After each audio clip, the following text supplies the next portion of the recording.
नींबू का टोटका। मेरे घर के आगे रोज कोई नींबू जिसके अंदर शायद सिंदूर लगा रहता है फेंक कर चला जाता था। मैं इन सारी चीजों को नहीं मानता और मुझे कोई फर्क नहीं पड़ता था। सुबह घर में झाड़ू लगाते वक्त जब बाहर के गेट को खोलकर मेरी पत्नी कूड़ा बाहर कूड़ेदान में डालने जाती है तो मुख्य द्वार पर ठीक सामने रोज उसे वह नींबू दिखता जिसे कि वह हाथ भी नहीं लगाती। बाद में सड़क के साफ सफाई के वक्त वह वहां से हट जाता है या किसी गाड़ी के पहिए के नीचे आकर खत्म हो जाता। लगातार एक हफ्ते से ऐसा कुछ मेरे घर में हो रहा था। मेरी पत्नी बहुत परेशान हो चुकी थी और रोज मुझसे इस बात के लिए बहस करती थी कि पता करो यह सब कौन कर रहा है। पर मैं उसे सिर्फ यही कहता था, यह सब काला जादू वगैरह कुछ नहीं होता, सब मन का वहम होता है। अगर ऐसा होने लगे तो हर कोई दुनिया को अपनी मुट्ठी में कर ले। जो ऐसा कर रहा है उसे करने दो, उसे अपने मन की तसल्ली मिलने दो। हमारा कुछ नहीं बिगड़ने वाला होगा वही जो प्रभु चाहेंगे। लेकिन मेरी पत्नी को कितना भी समझा लो वह इन सारी दकियानूस बातों को मानती थी। उसने जिद पकड़ ली कि अब तो उसे पता करना ही है कि यह सब कुछ कौन कर रहा है, नहीं तो वह हमारे घर में कुछ अनर्थ हो जाएगा।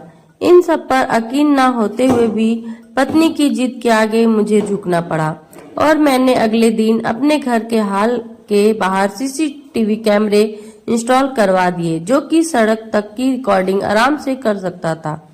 किसी पड़ोसी को खबर नहीं लगने दी कि हमने कैमरे लगवाए ताकि दूध का दूध और पानी का पानी हो सके। अगले दिन सुबह फिर नींबू हमारे गेट पर था और हमने सीसीटीवी कैमरे की रिकॉर्डिंग देखी।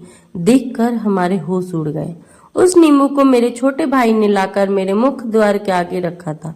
मुझे तो यकीन नहीं हो रहा था कि बगल के घर में रहने वाला मेरा छोटा भाई ऐसे कैसे कर सकता है।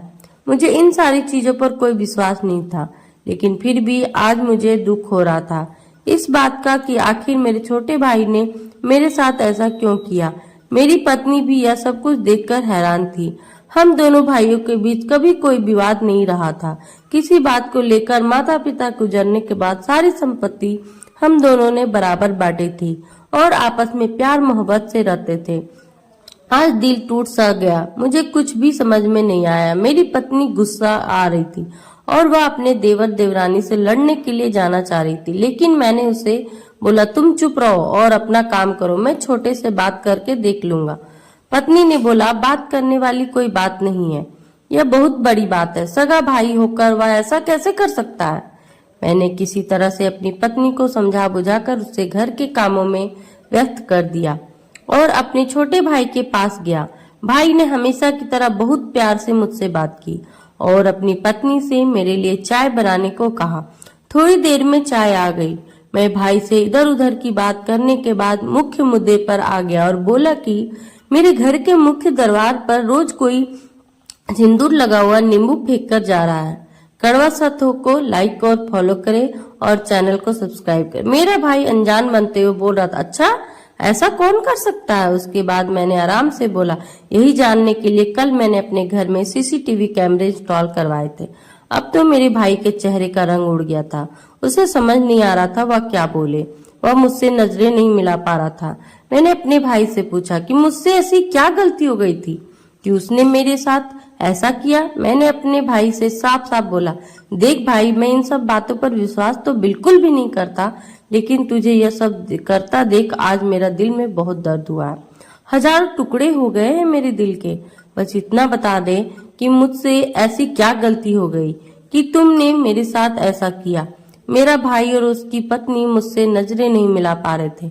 धीरे धीरे अकलाते हुए मेरे भाई ने बोला, भैया आपने कुछ भी नहीं किया है, बस आपकी दुकान मेरी दुकान से ज्यादा अच्छी चलती है और आपकी आमदनी मेरी आमदनी से दुगुनी है। मैं भी चाहता था कि मेरी आमदनी बढ़ जाए। किसी ने मुझे बताया था अगर मैं नींबू में सिंदूर लगाकर आपके घर के सामने रख दूंगा और आपने अगर उसे छू लिया तो उसके प्रभाव से आपका भाग्य मुझे मिल जाएगा और मेरी दुकान भी आपकी दुकान की तरह अच्छी चलने लगेगी। कड़वा सत्य को लाइक करें और फॉलो करे, बस बाद में यही चाहता था। मैं हैरान था अपने भाई की बातें सुनकर। मेरा भाई गिर लेने के लिए मेरे भाई ने काले जादू का इस्तेमाल किया। फिर भी खुद को संभालते हुए मैंने अपने भाई से बोला, भाई अगर यही बात थी तो एक बार मुझसे बोलकर तो देखा होता। मैं तो खुद अपने हाथों से इस नींबू को उठा लेता, तुझे यह सब करने की जरूरत ही नहीं पड़ती। कहकर मैं अपनी जेब में हाथ डाला और भाई से आज जो सुबह नींबू मेरे गेट पर फेंका था अपनी जेब से निकालकर भाई के सामने अपना हाथ खोल दिया। भाई ने जैसे देखा वो मैंने वह नींबू अपने हाथों में पकड़ा, वह हैरानी से मेरी ओर देखने लगा। मैंने बोला, जब मुझे पता चला कि यह सब कुछ तूने किया है, मुझे लगा जरूर तुझे कुछ जरूरत होगी जिसकी वजह से तू यह सब कुछ कर रहा है, तो मुझे तो मेरे लिए इसे छूना ही होगा। इसलिए मैंने इसे उठाकर अपनी जेब में रख लिया ताकि तेरी जो भी इच्छा है वह पूरी हो जाए। भाई कभी उसे नींबू को देख रहा था और कभी मेरे चेहरे को देख रहा था। उसे यकीन नहीं हो रहा था कि मैं ऐसा कुछ कर सकता था। मैंने बोला, तू मेरा छोटा भाई है और तेरे लिए मैं कुछ भी कर सकता हूँ। बस एक बार विश्वास करके मुझसे बात तो की होती। मैं उसी वक्त यह नींबू और सिंदूर लिखकर उसे अपनी जेब में रख लेता ताकि मेरा भाग्य तुझे मिल जाए। कड़वा सत्य है। मेरा भाई शर्म से जमीन में गिरने को था।